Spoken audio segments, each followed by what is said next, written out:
Today is very auspicious day.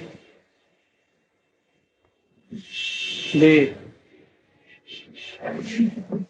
very auspicious and very famous Mahapurush who took birthplace on the day of Nandotsav. And he was born in very high Vaishnava family. In the same Gaud Desh where Sri Chaitanya Mahaprabhu took birth, Nityananda Prabhu took birth, Advaita Acharya, and all other auspicious persons took birth. And who went from this world to his beloved Sri Chaitanya Mahaprabhu or Sri Radha Krishna conjugal in very favorite month Kartik. Very auspicious day. And he took also sannyas order on the very auspicious day of Srila Visvarupa, the elder brother of Sri Chaitanya Mahaprabhu. Sri Chaitanya Mahaprabhu went to southern India to know where his elder brother Sannyasi Visvarupa has gone.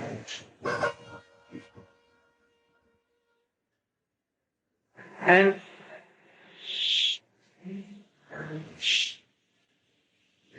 for this,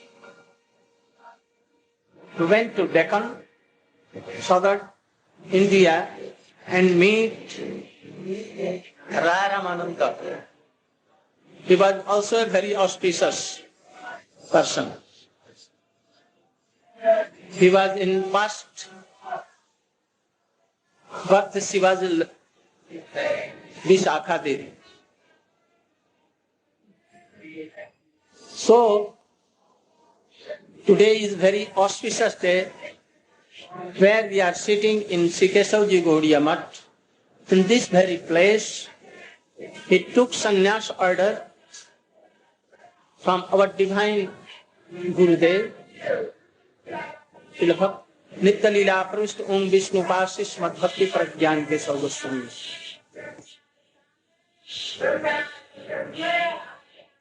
Here,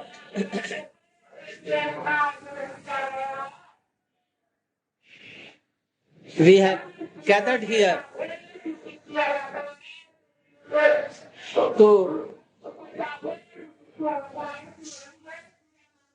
to this अनुशीलन करने के लिए to cultivate the pure परमार्थिक जीवन of Swamiji. I want eagerly to hear from his senior devotees who were the right and left hands of Srila Swamiji. Also they were managing the whole thing from his early preaching. They were with him from the early days when he went from India to Western countries. And in very young or Kishore age, 17, 16, 20, 21, 22, very beautiful pictures like we are seeing here Sri Tamalakrsna Swami, Giriraja Swami, Visvarupa Prabhu, Giriraja Swami, Purustra Swami, Vishnu Swami, and Swami, and also Dinabandhu Prabhu, and especially all the very dear lady devotees, senior devotees, also present here, like Aditya Devi,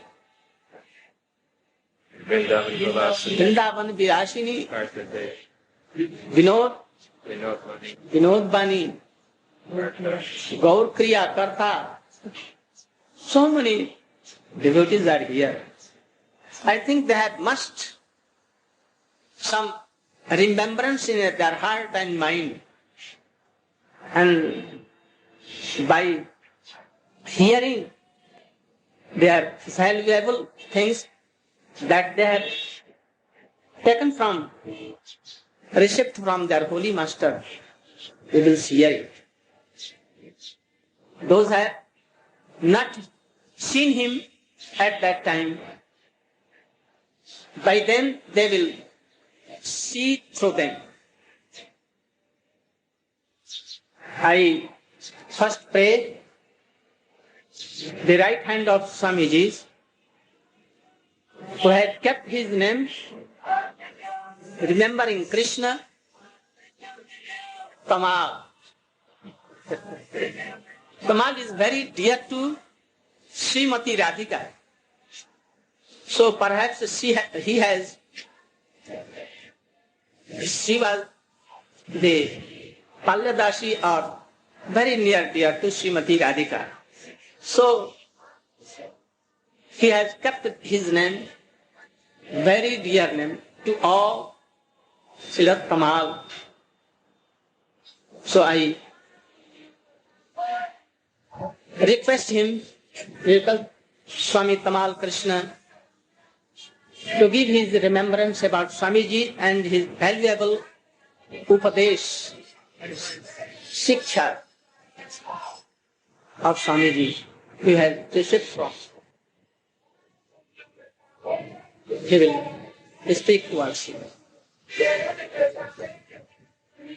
You can come and sit here. You can come inside here. First, I want to offer my most respectful, humble obeisances into the lotus feet of my spiritual master, Om Vishnu Pad Paramahansa Padabrajika Acharya, Astatara Sat Shri Srimad A.C. Bhaktivedanta Swami Prabhupada, and unto his sannyas guru, Om Vishnu Pad Paramahansa Padabrajika Acharya, Astatara Sat Shri Srimad Bhakti Pragan Keshav Goswami Maharaj.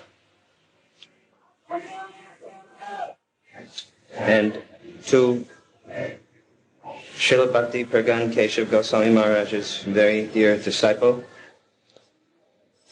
who is presiding over this meeting today,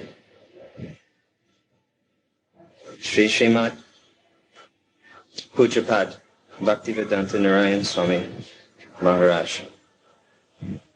As well as I want to offer my obeisances to all of the sannyasis and senior God brothers and God sisters who are here, and to all of the Vaishnavas who have assembled.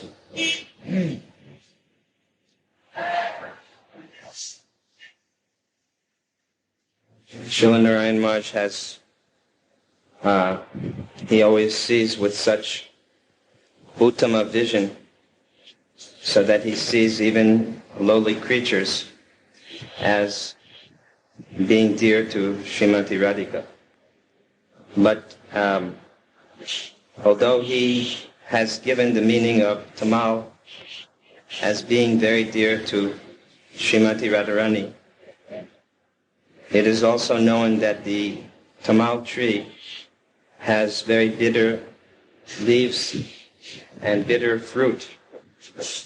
And the animals, even the goats and cows, cannot make any use of the leaves from this tree.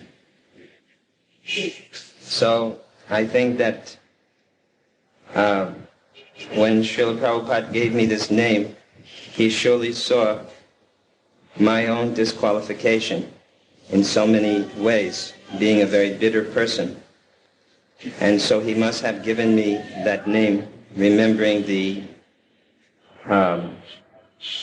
poor qualities of the tamal tree. But because the tamal tree resembles in appearance Srimati Radharani, Lord Krishna, so it is very dear to Srimati Radharani and to all of those who follow her. So I think that because of my contact with Srila Prabhupada and with all of those who have served Srila Prabhupada, including Srila Narayan Maharaj, so even though I have so many poor qualifications, now something is reminding him of Krishna.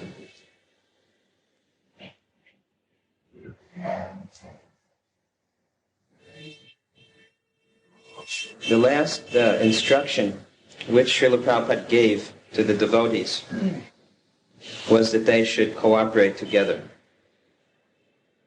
And I see how this meeting today is a symptom of such cooperation. Because we are coming from an institution known as ISKCON, and we are sitting in a different institution, and yet we don't sit in any way in a divided way, but we have been invited here with great love in very much the same way as our Srila Prabhupada was invited in 1959 by his beloved godbrother Srila Keshav Goswami Maharaj. It reminds me so much of the same situation, that just as Srila Narayan Maharaj's Guru Maharaj invited our Srila Prabhupada to come here, to reside here, to serve here, and then one day to take sannyas here, so he has also invited all of us to come here today. I think it is significant to see how at the time Srila Prabhupada was living as a Vanaprastha in Vrindavan at the Radha Damodar temple. And he was, I think he was living at Radha Damodar at that time? No, he was living at the, what was that? From Allahabad we came to Mathura. We went to Mathura. After that, we went to... Anyway, he at the time, before that, he was not a sannyasi. So, actually, he had no intention immediately to take sannyas. But so many persons, especially Srila Narayan Maharaj, was repeatedly requesting him. And Srila Keshav Maharaj was repeatedly requesting that you should take sannyas. You're so qualified. You're a very, very learned person. You are have all the good qualities of a pure Vaishnava. So to fulfill the mission of Om Vishnupad Paramhansa, Srila Bhaktisiddhanta Saraswati Prabhupada, you should take sannyas. But Srila Prabhupada said to us that he didn't want to. And then his Guru Maharaj appeared and told him to take sannyas. And still he was very fearful. But he was practically pushed and pushed and pushed by his godbrother and the disciple of his godbrother to take sannyas. It was in this very place that the sannyas ceremony took place. Srila Narayan Maharaj personally performed the fire sacrifice. He took Srila Prabhupada to another room to give him the coping that the sannyasi puts on. And he assisted in so many ways in his sannyas ceremony.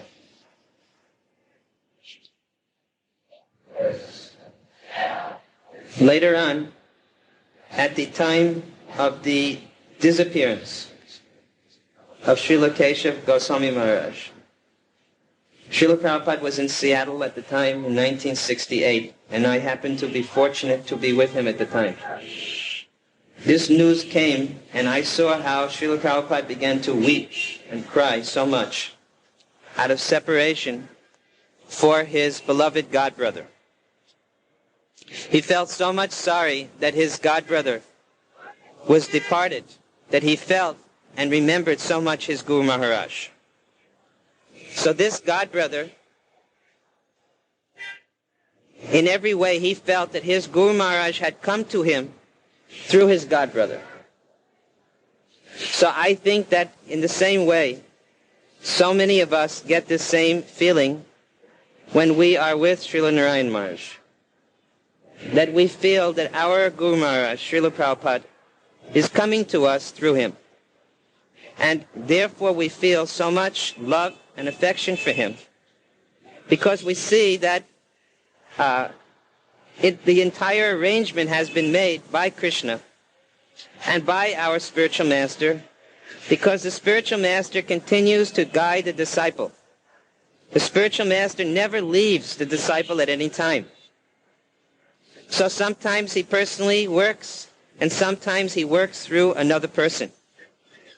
So Srila Bhaktisiddhanta Saraswati Thakur sometimes was personally working to direct Srila Prabhupada, and another time he worked through Srila Prabhupada's godbrother, Srila Keshav Goswami Maharaj.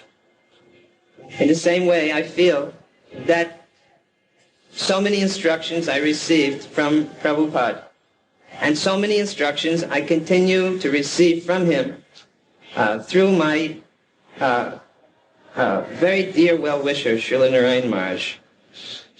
So I see many similarities between this situation. After the disappearance of Srila Bhaktisiddhanta Saraswati Thakur, many societies were formed.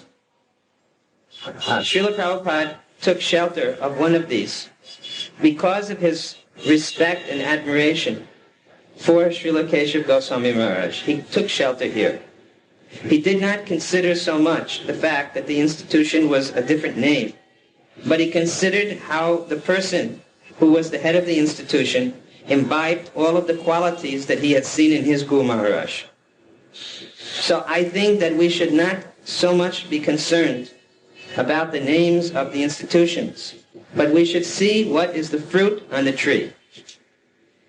If the fruit tastes the same, then the tree must be one tree. And we should not worry that it is this branch or that branch, but we should see what is the taste of the fruit.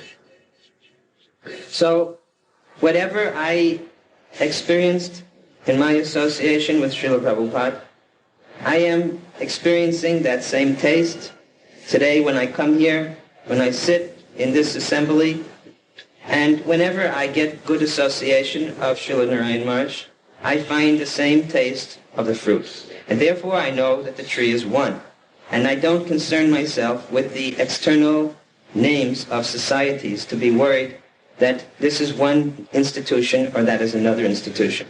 Prabhupada formed, at the end of his manifest pastimes, he formed its charity trust called Bhaktivedanta Swami Charity Trust. It was the last managerial act that Srila Prabhupada made, and the purpose was to unite all the Gaudiya Vaishnavas. And he named on that charity trust two of his godbrothers, Pujapad Sri Madhav Maharaj and Pujapad Madhusudan Maharaj. So it's very clearly the express will. The final instruction should be considered the most important instruction. And it was not simply Prabhupada's instruction that the members of ISKCON cooperate, but it was his instruction that they also cooperate with all of the Gaudiya Vaishnavas. And therefore Prabhupada made an official document, formed a trust just to foster this cooperation. So we can see the mood of our hosts here today, that they want us to be here. They feel sorry if there are not enough of us here. When I said to him, I told Srila Narayan Maharaj 100 have come. He said, why only 100? Why not 125? Then he said, where are all the senior persons? I said, they're overseas preaching, because he wants so much the association of ISKCON devotees, because he loves them very dearly, because they remind him of the person who they are all dependent upon, Srila Prabhupada, who was so dear to Srila Narayan Maharaj. So, you asked me to speak on something about Shiksha, so I tried to say something about the mood of cooperation. I pray that all of the devotees who are assembled here and all the members of ISKCON should try to broaden their vision and actually try to embrace the mood of real Krishna consciousness and to see who Krishna consciousness is reposed in, and to embrace that person as being most dear. Then our movement will actually flourish. Otherwise, we are not going to be very much better than the Christians and the various other sects who divide the world and are against the different groups simply because they don't belong to the same organization. We should never allow that type of hatred or envy or malice to block our bhakti. Certainly Chaitanya Mahaprabhu will not appreciate it, and it will be impossible to develop genuine love for Jugu Kishore Radha Krishna if we have this type of mood of resentment towards others simply because of some difference of who is my father. The whole point of Chaitanya Mahaprabhu's mission was to give shelter to all the conditioned souls in the world, to all living beings. So we should make no distinction like this, but we should see who is actually following the teachings of Chaitanya Mahaprabhu, and those persons we should bring very close to ourselves. The instruction is that one should associate with those who are of a similar temperament. So our line of Chaitanya Mahaprabhu is to become the dearmost maidservant of Srimati Radhika, and those who are giving us nourishment, encouragement to serve the mission of Chaitanya Mahaprabhu and to be able to appreciate the mood of Chaitanya Mahaprabhu, those persons we should keep very, very close, near and dear to us. Hare Krishna.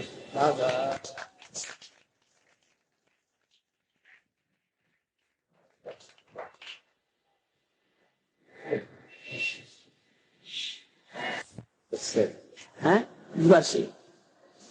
Sick? If you stand, then all will see. I should stand. If you are not sick and old. Okay.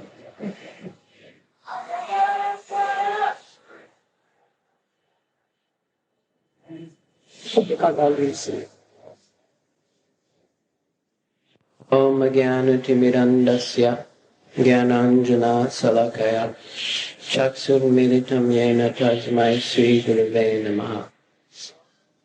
Sri Chaitanya Manubhishtam Stapitam Yena Bhutale Swayam Rupa Kadamayam Dadati Swapadantikam. Vandeham Sri Guru Sri Yuta Padakamalam Sri Gurun Vaishnavanscha Shri Rupam Sagrajatam Sahagana Raghunathan Vidham Stam Sajivam Sadvaitam Savadutam Parijana Sahitam Krishna Chaitanya Devam Shri Radha Krishna Padam Sahagana Lalita Shri Vishakhan Vidhamischa Vanchakalpatrubhyascha Kripa Sindhubhya Titanam Bhavanebhyo Vaishnavebhyo Namo Namaha. Sri Krishna Chaitanya Prabhu Nityananda Shri Advaita Gadadhar Shivasari Gaur Bhaktavinda. Hare Krishna Krishna Krishna Hare Hare, Hare Ram Ram Ram Hare Hare.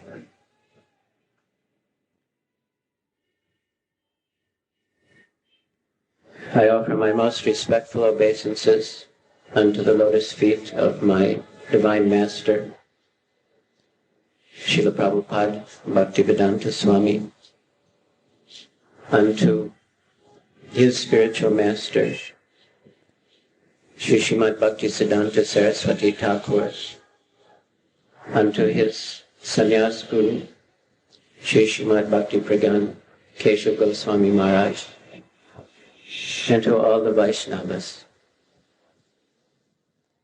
Hearing His Holiness Tamalakrsna Goswami Maharaj speak, I remembered one small incident that took place last week. I was in the hospital, and one devotee had given me a tape of kirtan here on Janmashtami. So, lying on the bed and hearing the tape, immediately I felt as if I was with Srila Prabhupada in New York City around 1969. And all the devotees had gathered in the temple room, and they were anxiously awaiting for Srila Prabhupada to come in the temple room. Then I felt I was here at the Keshavji Gaudiya Math, and all of the devotees were similarly waiting for Srila Narayan Maharaj to come in the temple room. And the atmosphere was the same. The mood was the same. Although in one sense, New York City is far from Mathura, and in one sense, the devotees in ISKCON in the 1960s were quite different from the devotees here in Mathura. But still the same mood and the same atmosphere prevailed. So I thought, how has this experience come?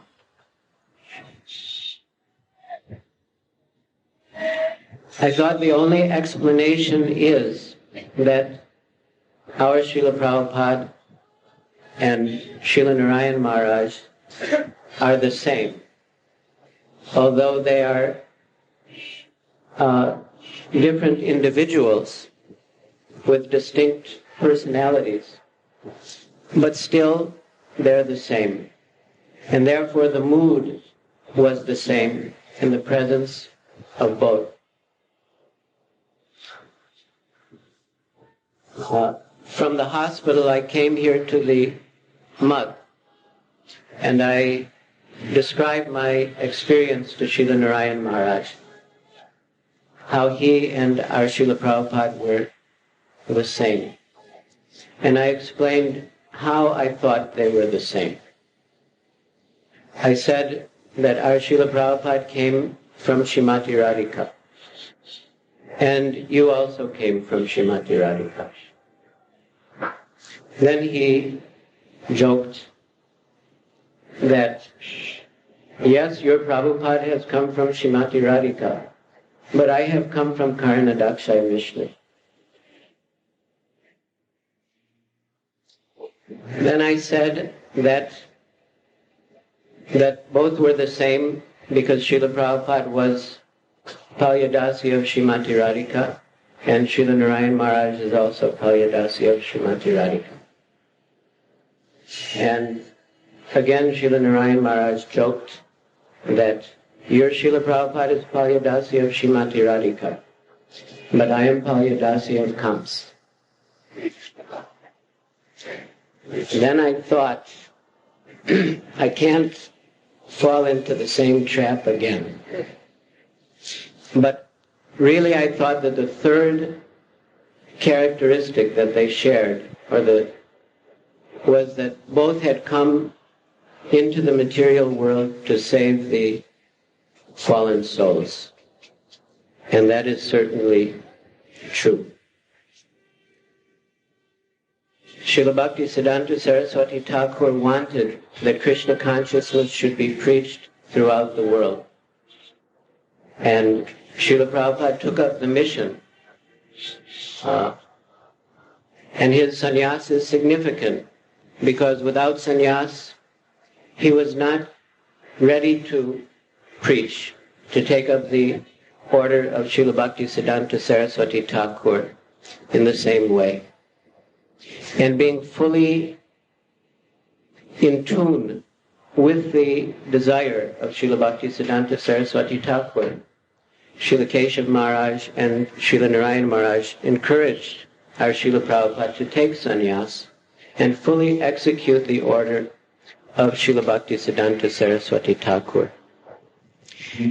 Therefore, we are completely indebted to them. Because if Srila Prabhupada had not come to the West, where would we be now? About 6 weeks ago, I took the opportunity to do Govardhan Parikrama.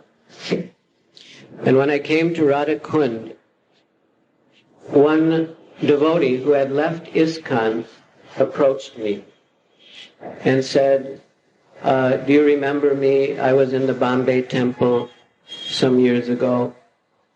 Now I'm staying here at Radha Kund. And he had a name from a Babaji in Radha Kund, and he was hearing from the Babajis at Radha Kund.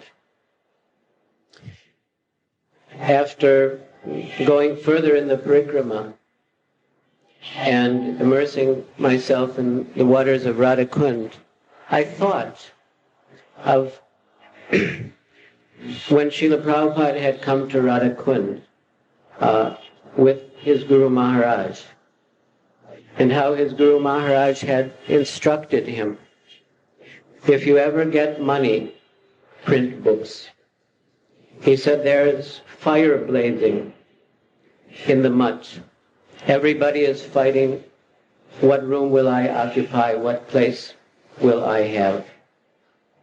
So Srila Bhaktisiddhanta Saraswati Thakur appealed to our Srila Prabhupada that if you ever get money, print books.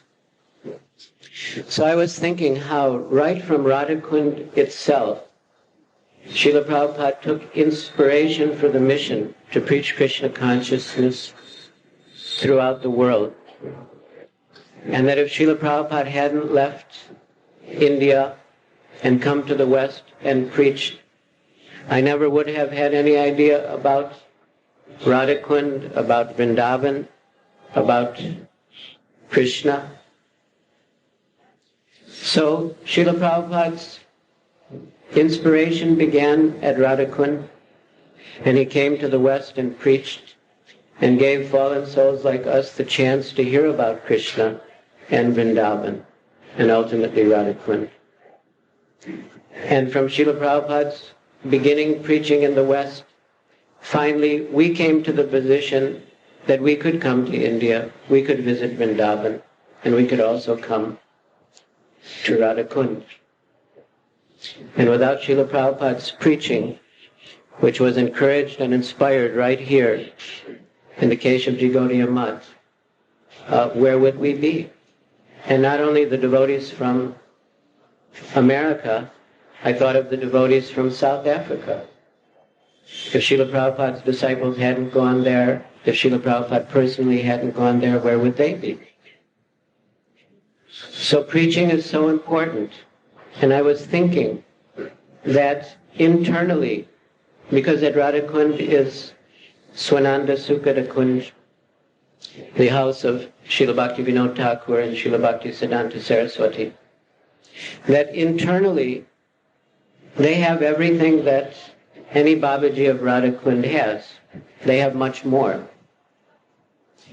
But otherwise, in addition to their internal realization and internal service, they have a very compassionate mission, which is to reclaim the fallen souls throughout the whole world,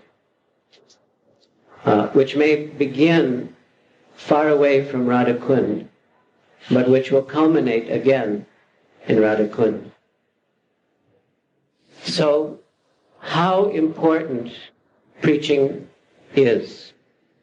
And Srila Prabhupada's sannyas inspired and encouraged by Srila Bhakti Pragyan Keshav Maharaj and Srila Bhaktivedanta Narayan Maharaj, was Srila Prabhupada's most definite act of commitment to fulfill the mission of Srila Bhaktivinoda Thakur and Srila Bhaktisiddhanta Saraswati Thakur and take Krishna consciousness all over the world. So it is so important for us that he took sannyas and came to deliver us. Now, so many years have passed. We've read Bhagavad Gita, Srimad Bhagavatam, Chaitanya Charitamrita. We've come to India. We've come to Vrindavan. But how to make further progress? Srila Prabhupada said that I have given everything in my books. And certainly he gave everything in his books. But he also said that initiation does not mean that one is perfect. Initiation means that one is beginning. And therefore, to become perfect, we need help.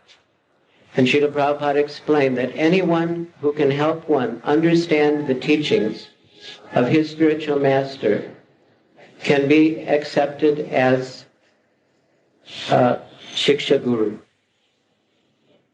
So Srila Prabhupada desired from the very beginning to have some place in Vrindavan where his disciples could come. But as we know from Srimad Bhagavatam, the real value of coming to the holy place is not to take bath. Even the animals can take bath in the river. But the real value comes from associating with the saintly persons in the holy place. So Srila Prabhupada went to the West and preached. The first time he came back to India, he had the idea there should be some place in Vrindavan for foreign disciples to come. But his plan for his disciples was not complete just with the creation of the Krishna Balaram temple and ashram.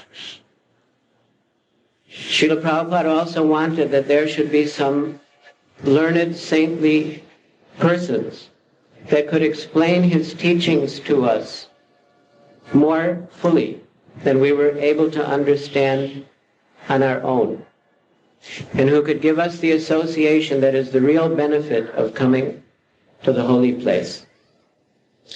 And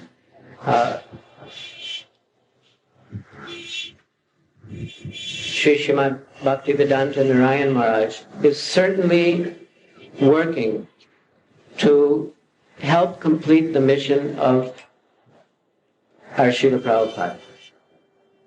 And he works tirelessly. One devotee commented that he thought that Srila Narayan Maharaj spent more hours preaching and serving ISKCON than practically any sannyasi in ISKCON, which highlights the point that the name of the institution is not really what matters. What matters is the heart. And Srila Narayan Maharaj's heart is so much dedicated to the service of Srila Prabhupada and his Guru Maharaj and Srila Bhaktisiddhanta Saraswati Thakur and Srila Bhaktivinoda Thakur and the whole parampara that he doesn't make any distinction. In fact, because of his deep love and affection for our Srila Prabhupada, he welcomes us more and helps us more. So I don't think that any words that we could speak or any price that we could pay could begin to repay, what to speak of repay. We couldn't even estimate the value of the service that Srila Narayan Maharaj is rendering to Srila Prabhupada and Prabhupada's disciples. So on this occasion, we can only bow down at the lotus feet of all of our gurus, beginning with Srila Prabhupada and all the acharyas in the line who are represented by Srila Narayan Maharaj today, and beg for their mercy that they will always keep us close to them and engage us in their service. Hare Krishna.